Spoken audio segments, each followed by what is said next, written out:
തെക്കൻ ഗസയിലെ നാസർ ആശുപത്രിയിലേക്ക് ബന്ദികളെ തേടി ഇരച്ചു കയറി ഇസ്രയേൽ സേന എന്ന വാർത്ത വരുന്നു. ആയിരങ്ങൾ രക്ഷപ്പെടുന്നതിനിടെ നിരവധി ആളുകൾ കൊല്ലപ്പെട്ടു എന്ന വാർത്തയുണ്ട്. ആശുപത്രികളിൽ ബന്ദികളെ താമസിപ്പിച്ചതായി വിവരം ലഭിച്ചുവെന്ന് ഇസ്രയേൽ പറയുന്നു. പി ജെയിംസ് ചേരുന്നു കൂടുതൽ വിവരങ്ങളുമായി. Good morning P James.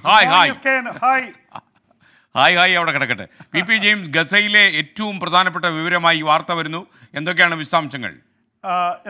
സാധാരണ യുദ്ധങ്ങളിൽ ആശുപത്രിയിലേക്ക് ഒരു കാരണവശാലും പ്രവേശിക്കാൻ പാടില്ല, പ്രവേശിക്കാറുമില്ല. എല്ലാ കാര്യങ്ങളിലും ഒരു അന്താരാഷ്ട്ര യുദ്ധ നിയമം കൂടിയാണത്. പക്ഷെ അതൊക്കെ ലംഘിച്ചുകൊണ്ടാണ് ഇസ്രായേൽ ഗസയിലെ പല ആശുപത്രികൾ, ഏതാണ്ട് 80% ആശുപത്രികളും പ്രവർത്തനരഹിതമായി, എല്ലാം ബോംബിട്ട് തകർത്തു അല്ലെങ്കിൽ റെയ്ഡ് നടത്തി അവിടുത്തെ ഇൻസ്ട്രുമെൻറ്റ്സ് എല്ലാം തകർത്ത് കളഞ്ഞു. ആ തരത്തിലാണ് അവസ്ഥ. ഇപ്പോൾ ഏറ്റവും ഒടുവിൽ ഈ മണിക്കൂറുകളിൽ സംഭവിച്ചിരിക്കുന്നത് തെക്കൻ ഗസയിലെ ഖാൻ യൂനിസ് നഗരത്തിൽ നാസർ ആശുപത്രിയിൽ ഇപ്പോൾ പ്രവർത്തിച്ചുകൊണ്ടിരിക്കുന്ന ഏതാനും ആശുപത്രികളിൽ ഒന്നാണ്. നാസർ ആശുപത്രിയിലേക്ക് ഇസ്രായേലി ടാങ്കുകളും ഇസ്രായേലി സേനയും ഇരച്ചു കയറിയതിൻ്റെ റിപ്പോർട്ടുകളാണ് വരുന്നത്. ഇതേ തുടർന്ന് ആയിരങ്ങൾ ഓടി രക്ഷപ്പെടുന്നതിൻ്റെ ദൃശ്യങ്ങൾ വരുന്നു. ഒരുപാട് ഈ രോഗികളെയൊക്കെ, അത്യാസന്ന നിലയിലായ രോഗികളെ പോലും വല്ലാത്ത അവസ്ഥയിലാണ് കൊണ്ടുപോയത്. ഭയങ്കര അപകടകരമായ അവസ്ഥയിലാണ് ആശുപത്രി. അതിന് കാരണമായിട്ട് ഇസ്രായേൽ പറയുന്നത്, ഇസ്രായേൽ പിടികൂടിയ ഹമാസിൻ്റെ പ്രവർത്തകരെ ചോദ്യം ചെയ്തപ്പോൾ നാസർ ആശുപത്രിയിലടക്കം ബന്ദികളെ ഒളിപ്പിച്ച് താമസിപ്പിച്ചു എന്ന റിപ്പോർട്ട് കിട്ടിയതിനെ തുടർന്നാണ് ഈ റെയ്ഡ് നടത്തിയതും ഇരച്ചു കയറിയതെന്ന് ഇസ്രായേൽ പറയുന്നു. എന്തായാലും നിരവധി പേർ കൊല്ലപ്പെട്ടിട്ടുണ്ട് എന്ന് മാത്രമല്ല, കഴിഞ്ഞ ഒരു 24 മണിക്കൂറിനുള്ളിൽ ഏതാണ്ട് 100ഓളം പേർ കൊല്ലപ്പെട്ട വാർത്തകൾ തന്നെയാണ് വരുന്നത്. റഫേലും ആക്രമണം നടന്നിട്ടുണ്ട്. പക്ഷേ റഫേലിലേക്കുള്ള സംഘടിത ആക്രമണം പദ്ധതി ഇപ്പോൾ നടത്തിയിട്ടില്ല. കാരണം വലിയ റെസിസ്റ്റൻസ് അമേരിക്കയുടെ, യൂറോപ്പിൻ്റെ, അറബ് രാജ്യങ്ങളുടെ ഒക്കെ ഉണ്ട്.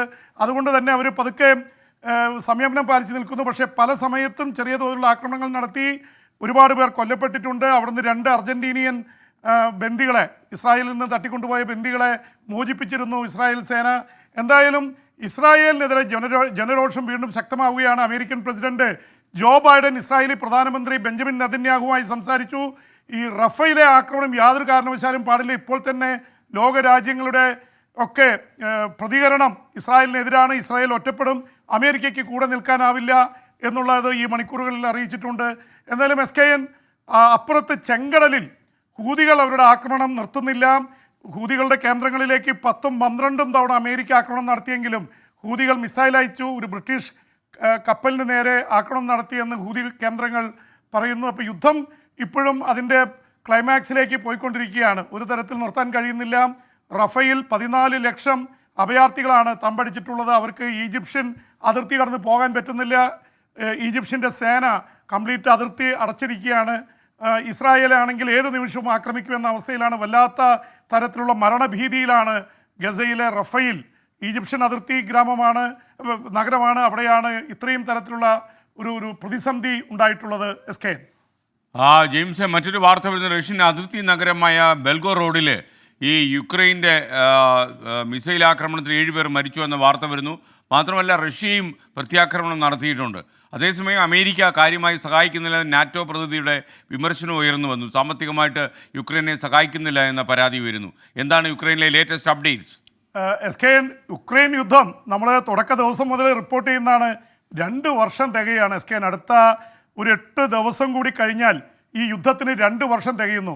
ഈ യുദ്ധം ആരംഭിച്ചപ്പോൾ എല്ലാവരും പറഞ്ഞത് ഒരു 3-4 ദിവസത്തിനുള്ളിൽ റഷ്യ ഉക്രൈനെ കീഴടക്കും. മൈറ്റി പവറാണ്, ലോകത്തിലെ 2ാമത്തെ സൈനിക ശക്തിയാണ്.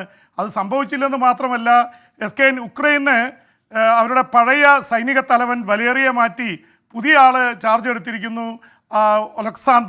ഒലക്സാണ്ടറിൻ്റെ നേതൃത്വത്തിൽ ഉക്രൈൻ സേന വീണ്ടും ശക്തമാവുന്നു എന്നതിൻ്റെ സൂചനയാണ്. കഴിഞ്ഞ ദിവസം അവരുടെ ഏറ്റവും പ്രധാനപ്പെട്ട ഒരു കപ്പൽ, സീസർ കുനിക്കോവ് എന്ന കപ്പൽ മുക്കി. ഇപ്പോൾ ഇതാ ബെൽഗോ റോഡ് എന്ന് പറയുന്നത് യുക്രൈനിൽ നിന്ന് റഷ്യയുടെ ഉള്ളിൽ 30 കിലോമീറ്റർ അകലെയുള്ള ഉക്രൈനോട് ഏറ്റെടുത്ത് കിടക്കുന്ന നഗരമാണ്. ആ നഗരത്തിൽ ഒരുപാട് ആക്രമണങ്ങൾ ഉക്രൈൻ നടത്തി കഴിഞ്ഞു. കഴിഞ്ഞ ഡിസംബറിൽ നടത്തിയ മിസൈൽ ആക്രമണത്തിൽ 26 പേർ കൊല്ലപ്പെട്ടിരുന്നു. ഇപ്പോൾ ഇതാ വീണ്ടും ഈ മണിക്കൂറുകളിൽ ബെൽഗോ റോഡിലേക്ക് ഉക്രൈൻ സേന 20ഓളം മിസൈലുകൾ അയച്ചു. അതിൽ 7 പേർ കൊല്ലപ്പെട്ടു, നിരവധി പേർക്ക് പരിക്കുണ്ട്. റഷ്യയെ സംബന്ധിച്ചിടത്തോളം നാണക്കേട് സംഭവിക്കുകയാണ്. ഞങ്ങളുടെ അതിർത്തിയിൽ കടന്നാൽ ആണവായുധം വരെ പ്രയോഗിക്കുമെന്ന് ഒരു സമയത്ത് റഷ്യൻ പ്രസിഡന്റ് വ്ളാഡിമിർ പുടിൻ ഭീഷണി മുഴക്കിയിരുന്നു. പക്ഷെ അതൊന്നും അത്ര കാര്യമല്ല എന്ന തരത്തിലാണ് കാര്യങ്ങളുള്ളത്. പക്ഷേ റഷ്യ പ്രത്യാക്രമണം നടത്തി, യുക്രൈൻ്റെ രണ്ടാമത്തെ നഗരമായ കാർക്കീവിലടക്കം അതിൽ നിരവധി പേർ കൊല്ലപ്പെട്ടു എന്ന വാർത്ത വന്നിട്ടുണ്ട്. മരണസംഖ്യ ഇപ്പോഴും ബോധ്യമായിട്ടില്ല. കാർക്കീവിൽ മാത്രം 2 പേർ കൊല്ലപ്പെട്ടിട്ടുണ്ട്.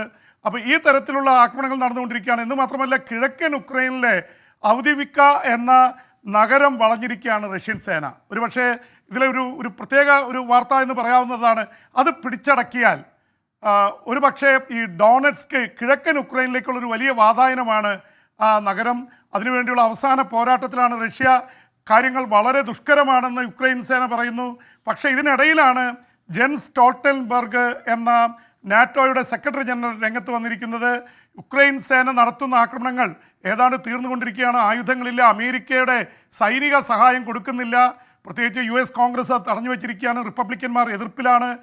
അവിടെ ഉക്രൈനിൽ റഷ്യയ്ക്ക് അല്പം വിജയമുണ്ടായിക്കോട്ടെ എന്നുള്ള രീതിയിലാണ് റിപ്പബ്ലിക്കന്മാർ പെരുമാറുന്നത്. ട്രംപ് അതിന് ചൂട്ടുപിടിക്കുന്നുവെന്ന് ജോ ബൈഡൻ തന്നെ ആക്ഷേപിച്ചിട്ടുണ്ട്. എന്തായാലും നാറ്റോ ശക്തികൾ സ്റ്റോൾട്ടൻബർഗ് ഏതാണ്ട് 30ഓളം രാജ്യങ്ങൾ അടങ്ങുന്ന സഖ്യത്തിൻ്റെ പ്രമുഖനായിട്ടുള്ള സെക്രട്ടറി ജനറൽ തന്നെ പറഞ്ഞു, അമേരിക്ക കാണിക്കുന്നത് നീതിയല്ല, ആയുധങ്ങളും സൈനിക സഹായം കൊടുക്കുന്നില്ല ഉക്രൈന് എന്ന ആരോപണം കൂടി ഉന്നയിച്ചിരിക്കുന്നു ഈ മണിക്കൂറുകളിൽ. SK ജെയിംസ്, ഒരു സെക്കൻഡ്, അതിനിടയിൽ ഒരു വാർത്ത വരുന്നുണ്ട്. പത്തനംതിട്ട ചിറ്റാറിൽ ഓട്ടോ മറിഞ്ഞ് ഒരു യുവതി മരിച്ചു. സ്കൂൾ വിദ്യാർത്ഥികളുമായി പോയ ഓട്ടോയാണ് ഇന്ന് രാവിലെ മറിഞ്ഞത്. ഓട്ടോയിലുണ്ടായിരുന്ന കുട്ടികളെ പത്തനംതിട്ട ജനറൽ ആശുപത്രിയിൽ പ്രവേശിപ്പിച്ചു. കൂടുതൽ വിവരങ്ങൾ അറിവായി വരുന്നതേ ഉള്ളൂ. അപ്പോൾ ജെയിംസ്, മറ്റൊരു കാര്യം, അമേരിക്കൻ പ്രസിഡന്റ് ആകാൻ കൂടുതൽ യോഗ്യൻ ജോ ബൈഡൻ ആണ് എന്ന രീതിയിൽ റഷ്യൻ പ്രസിഡന്റ് പ്രസ്താവന വന്നിരിക്കുന്നു. ഡൊണാൾഡ് ട്രംപിനേക്കാൾ അനുഭവ സമ്പത്ത് ജോ ബൈഡൻ ഉണ്ട് എന്നാണ് അദ്ദേഹത്തിൻ്റെ പക്ഷം. വ്ളാഡിമിർ പുടിനാണ് ഈ കാര്യം പറഞ്ഞിരിക്കുന്നത്. SK, ഇത് വളരെ വിചിത്രവും അമ്പരപ്പിക്കുന്നതുമായിട്ടുള്ള ഒരു നിലപാടാണ് റഷ്യൻ പ്രസിഡന്റ് വ്ളാഡിമിർ പുടിൻ സ്വീകരിച്ചിരിക്കുന്നത്. കാരണം ഒരിക്കൽ പോലും ജോ ബൈഡൻ നല്ലൊരു വാക്ക് റഷ്യൻ പ്രസിഡന്റിനെ കുറിച്ച് പറഞ്ഞിട്ടില്ല. അദ്ദേഹം ഒരു സ്ട്രീറ്റ് റൗഡിയാണ്, ഒരു തരത്തിലും വിശ്വസിക്കാൻ കൊള്ളില്ല, മൂന്നാംകിട രാഷ്ട്രീയക്കാരനാണെന്നൊക്കെയാണ് ജോ ബൈഡൻ കടുത്ത ഭാഷയിൽ റഷ്യൻ പ്രസിഡന്റ് വ്ളാഡിമിർ പുടിനെ കുറ്റപ്പെടുത്തിയത്. എന്ന് മാത്രമല്ല, ഉക്രൈൻ യുദ്ധത്തിൻ്റെ പേരിൽ പുടിനെതിരെ ഒരുപാട് ശകാരവർഷം ചൊരിഞ്ഞു.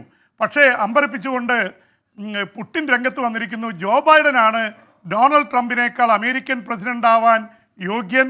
അദ്ദേഹത്തിന് അനുഭവ സമ്പത്തുണ്ട്, പ്രഡിക്റ്റബിളാണ്, പ്രവചനത്തിന് അദ്ദേഹം ഇങ്ങനെ തീരുമാനിക്കുമെന്ന് ഏതാണ്ട് പ്രഡിക്റ്റ് ചെയ്യാം.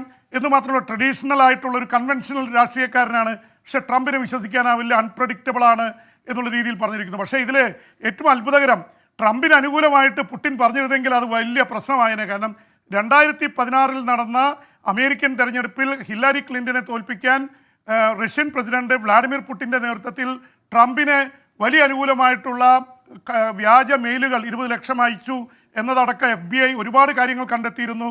അതുകൊണ്ട് തന്നെ ഡെമോക്രാറ്റുകളും ജോ ബൈഡനും ട്രംപിനെ ആരോപിക്കുന്നത് റഷ്യക്കാരൻ്റെ അല്ലെങ്കിൽ പുടിൻ്റെ കൂട്ടാളി എന്നാണ്. എന്ന് മാത്രമല്ല, ട്രംപ് പറഞ്ഞിരിക്കുന്നത് SK ഈ പുടിൻ വലിയ ജീനിയസും സ്മാർട്ടാണെന്നാണ്. പക്ഷേ ഈ ട്രംപിനെ അനുകൂലിച്ചില്ല. എന്തായാലും ഇത് ഒരു തരത്തിൽ ട്രംപിന് ആശ്വാസമാണ്. അനുകൂലിച്ചിരുന്നെങ്കിൽ പ്രശ്നമായതിനെ. ശത്രു ഒരുപക്ഷെ നല്ല വാക്ക് പറയുന്നത് അത്ര ഗുണകരമല്ലല്ലോ. അതുകൊണ്ട് ജോ ബൈഡൻ ക്യാമ്പും വല്ലാതെ അത്ഭുതപ്പെട്ട് അമ്പരന്ന് നിൽക്കുകയാണ്. ഈ പുടിൻ